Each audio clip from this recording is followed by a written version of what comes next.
Hello, everyone.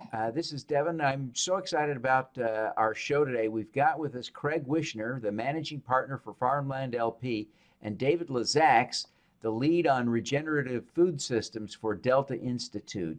We're going to talk about some incredible stuff. You're not going to believe some of this stuff. We're going to talk about carbon sequestration, food production, profitability. All this goes together. Stick around. You don't want to miss this episode. Welcome to the Your Mark on the World show with your champion of social good, Devin D. Thorpe. Craig, David, welcome to the show. Thank you for having us. Well, I'm thrilled to have you. Craig, welcome back. It's exciting to get an update from you on what's going on at Farmland LP. But I'm really excited about this conversation about regenerative food systems. I have just sort of been tuned into this in the last 90 days or so, and it's really had me thinking. Suddenly I have a fascination with farming that I haven't had since I thought I might get a driver's license at age 14 for living on a farm. So I'm really interested. So let's jump into this. David, why don't you take a minute and tell us what regenerative food systems are? Sure. So we live in a state and an age where the agricultural production systems that are dominant, especially in the U.S. and of course in other places, really aren't meeting our needs for maintaining or improving the environment or really for human health and nutrition. And we believe that there are ways, and the science is quickly catching up to show this, that there are ways to do agriculture that build up the soil, create healthy economies locally and globally, and are good for people. And what we do at Delta Institute is to, in partnership with others, to explore what some of those avenues look like and find ways in which we can improve the food systems that we really count on. This is just a fascinating topic to me. One of the things that seems most exciting to me is the ability for a healthy soil to actually sequester carbon. Craig, do you want to explain how that works for our audience? Sure. Number one, to extend the introduction a little bit, from what David was saying about regenerative agriculture, it has so many benefits to the environment, to human society, but we're also demonstrating that you can grow great, healthy, wonderful food and be more profitable than the conventional agriculture system. And to bring it back to your question around carbon, the current agriculture system, the chemical-based agriculture system, is really geared around growing these commodity crops, planting annual crops year after year after year that essentially degrade and burn down the carbon in the soil and the nutrients in the soil. And that causes, in the beginning, you don't really notice it at the ecosystem level. But over time, it really results in much more water being required, much more chemicals required to be added for fertilizer, and also to treat all the problems that come about it, a lot of the weed problems and other things. And so when you switch to a slightly more complex form of agriculture, meaning having more crop rotations than just corn, soy in the ground year after year after year after year. When you add just a couple more crops into that rotation, you actually find that you can increase the carbon in the soil, increase the overall health of the soil, increase its biological activity. It's not just dead soil anymore. It becomes nice and vital, and you actually get increased crop production. You also get you can get the land certified organic easily, so you can get price premiums from that. You can grow really wonderful food, and so it's that kind of slightly improved agricultural system that's much more sustainable than the chemical-driven system that we have now. That we're really demonstrating delivers not only on the economic side, but also very quantitatively on the delivering ecosystem benefits and societal benefits. Now, David, if I were to bring in some folks to this conversation from the agribusiness side where they're selling chemicals, their storyline is that modern farm technology is the only way we can successfully feed everyone, right? That as our global population grows, we have to do it the corporate way in order to feed everyone. How do you respond to that? Well, if you're embedded in an industry that's been around for a long time, your intent is to keep that industry going. So it's very clear as to why those storylines and those talking points have emerged. But on the other hand, we've seen study after study that have been done that show that there is an alternative pathway, and there's a way in which we can, not only through changing the things that we grow, but the way that we grow them. And really, it's the shift from the chemical focused agriculture to the biologically focused agriculture. And right now, this transformation that we're working, doesn't have, I would say, the support from the technical side, from the financial side, from the knowledge side that is enabling it to really grow. And that's where, at least from the project and the work that we've done with Craig and his team, demonstrating that let's start on the financial side and figure out, at least one part of this picture. But we really do, we're beginning to demonstrate and to show that not only on very small scales, but really at scale, at much larger scales, a new form of a more regenerative agriculture is possible. Now, Craig, your business in so many ways focuses on proving that this is not only financially equivalent, but financially preferable. Why don't you take us through some of those talking points? Help us understand how regenerative agriculture can be more profitable, because I don't think there's a farmer in the world that wouldn't like to be more profitable.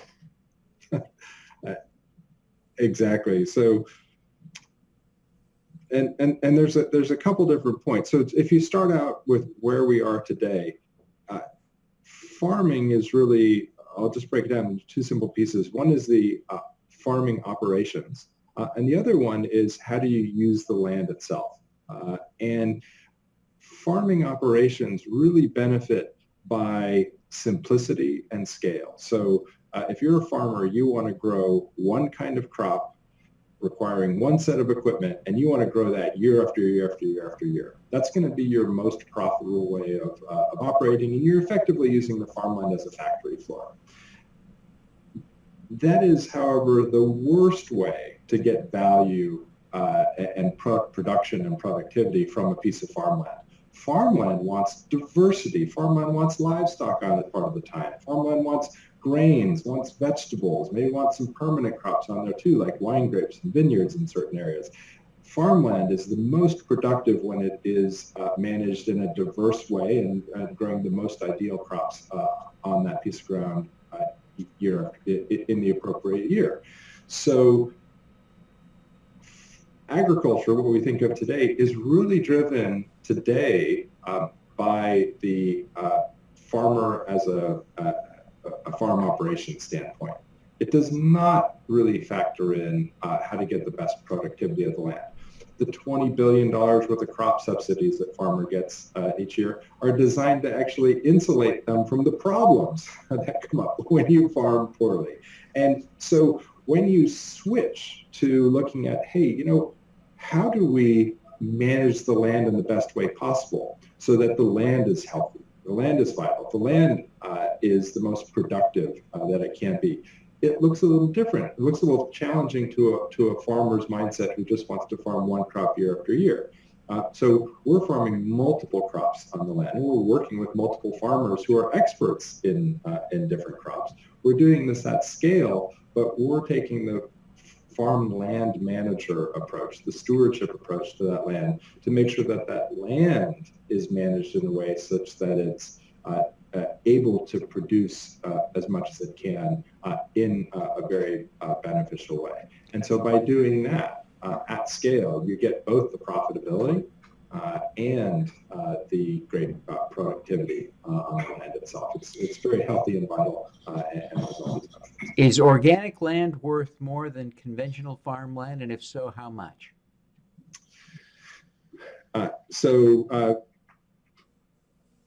We don't, if you just look at appraisers have a limitation that they need to be able to see a lot of comparable sales in order to set a value.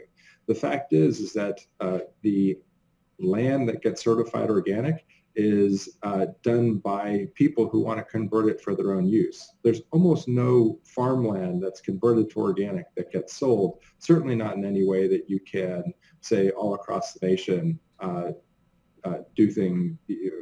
determine an appraised value and determine an appraised premium. We have different luck with different appraisers. A number that we've gotten is that when we get land certified organic, one appraiser has given us a 16% premium on that land. Not technically because it was organic, but she basically moved the quality of the soil from this level to that level. Sure. That healthier soil's got to be worth something. This is actually an active area of inquiry in a number of projects that we're working on. And one of the ways that I frame it is that looking at farmland as the underlying asset in which the farm business or whatever business is built upon, if you are farming in a way that is degrading that soil versus farming in a way that is building and regenerating that soil, right now the appraisers really don't take that into consideration. And we're looking at ways in which this thinking about how the soil is really the foundation of that business, can be more closely connected, to the final valuation and to its market value.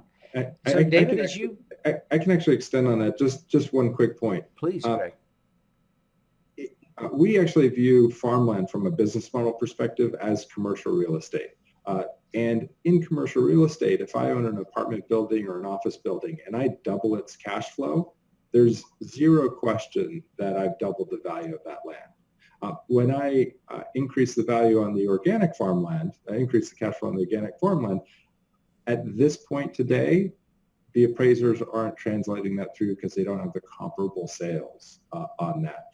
So we think this is just an area where the regulatory regulations and the systems haven't caught up yet with the actual value that's being generated. So we do think it increases value. It's just hard to give a very clear answer, but it's very clear in other forms of commercial real estate. Yeah.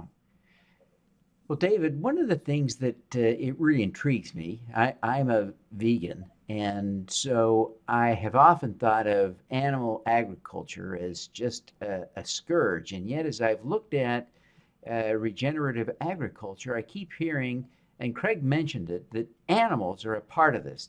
How do animals contribute to regenerative agriculture?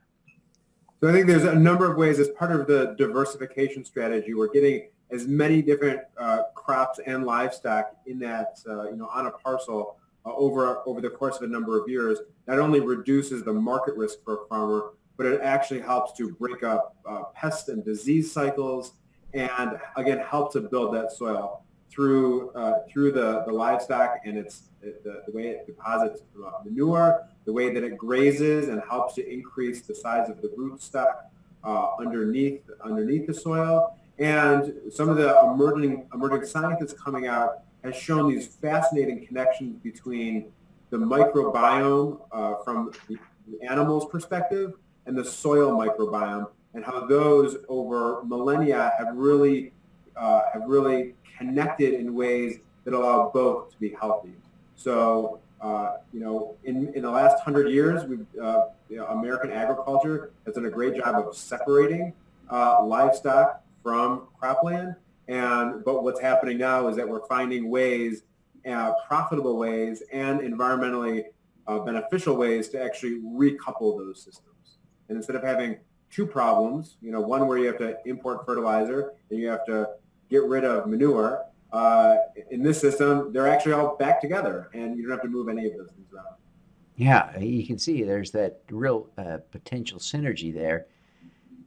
Well, Craig, you've been at this a while now. Farmland LP has been investing in healthy farms for a long time. What are you most proud of having accomplished? That's great. Yeah, so we've been doing this since 2009. We have about $160 million worth of farmland under management today. So one of the things that we're most proud of is,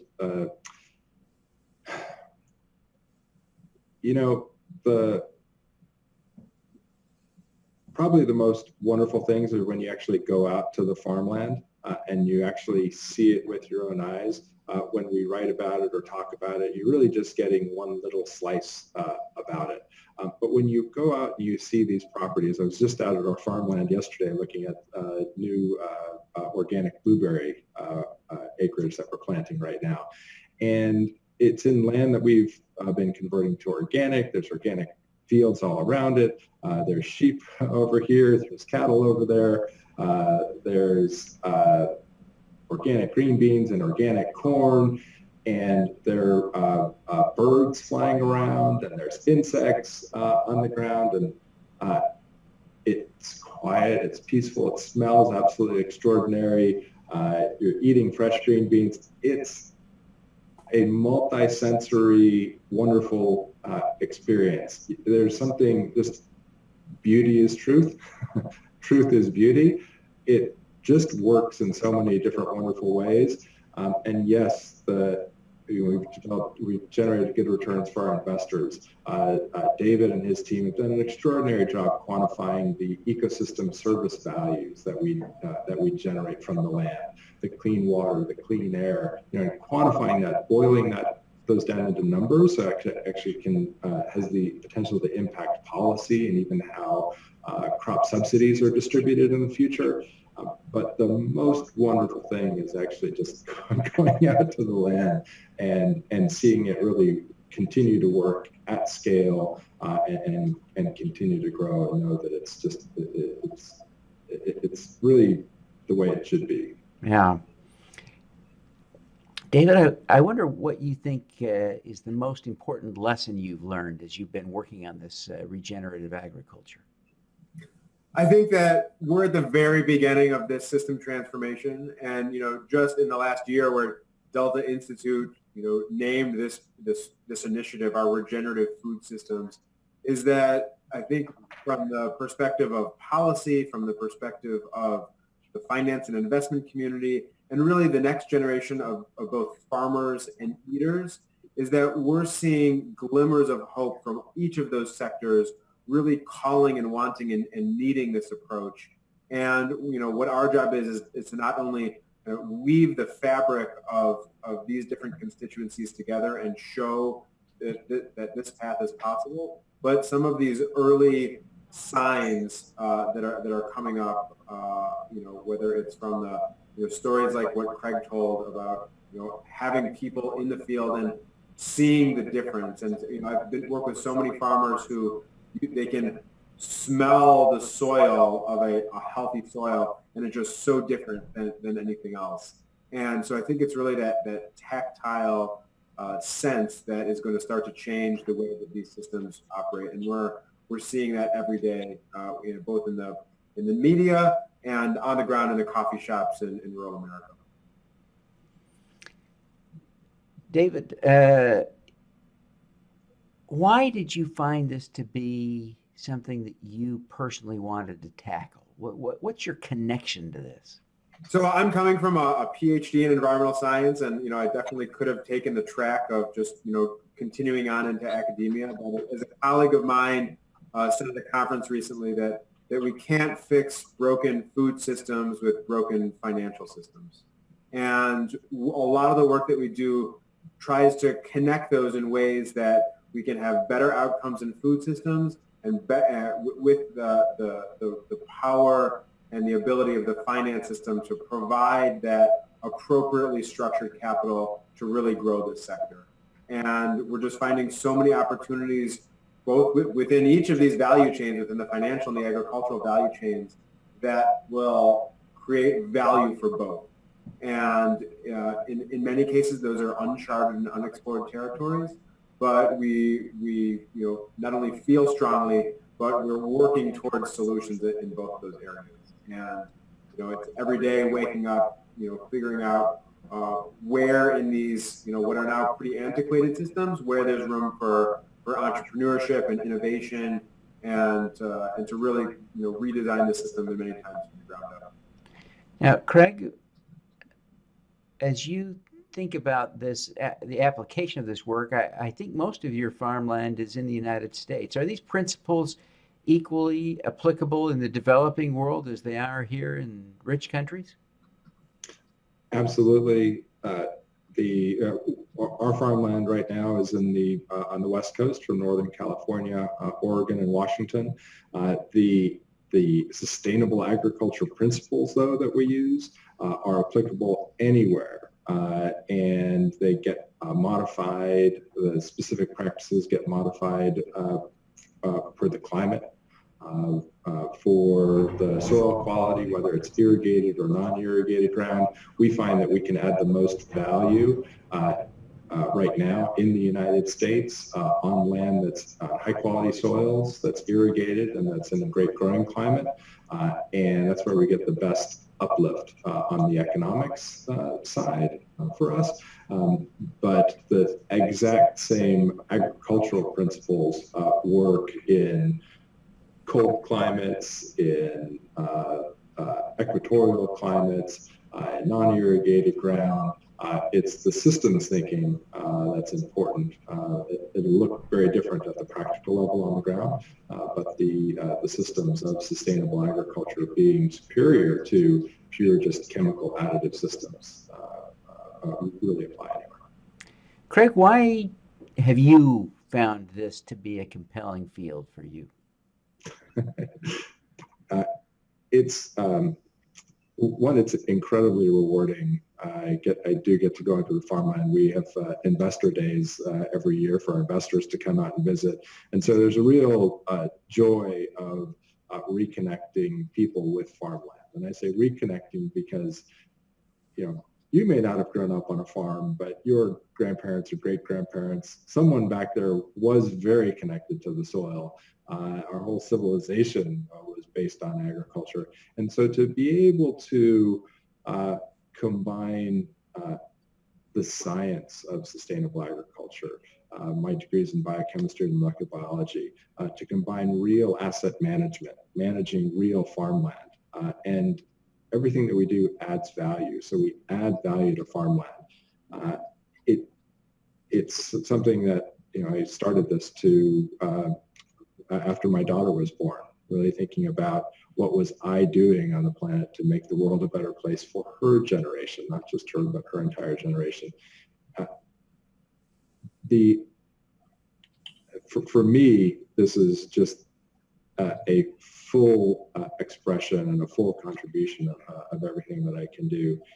And it's just fun every day. So. That's great. David, what is your superpower? Let's see, my superpower today, they changed. I have a 4-year-old son, and we're in the middle of the Superman series, but I can magically summon kangaroos wherever I am. Okay. What about you, Craig? What's your superpower? Wow. The first thing that comes to mind is listening, but it's not as exciting as being able to manifest kangaroos. Listening's pretty good. I could have been more serious too, but I just happen to have a kangaroo next to me. Well, fantastic, guys. I really appreciate you taking a minute to be with us. I know you guys are both busy, but Craig, maybe before you go, you take just a minute and tell us how people can learn more about Farmland LP and connect with you personally. That's great. So our website is www.farmlandlp.com, and you can click on that. You can connect with us through that. That's probably the best way. Great. And David, how do people learn more about Delta Institute? We're at delta-institute.org, and you can find us on any number of social media platforms and our website. Fantastic. Well, I thank you both for joining me today, and I want to wish you a most genuine wish of success in your efforts to improve the quality of food around the world and to create really the regenerative agricultural systems that can play such a key role in saving our planet. Great. Thanks so much, Devin. Thank you. All righty, let's do some good. Thank you for listening. Devin Thorpe's mission is to end extreme poverty, improve global health, and mitigate climate change before 2045 by finding and sharing the stories of those who are doing the most good. You can join with other listeners to accelerate Devin's mission by visiting helpdevin.org right now.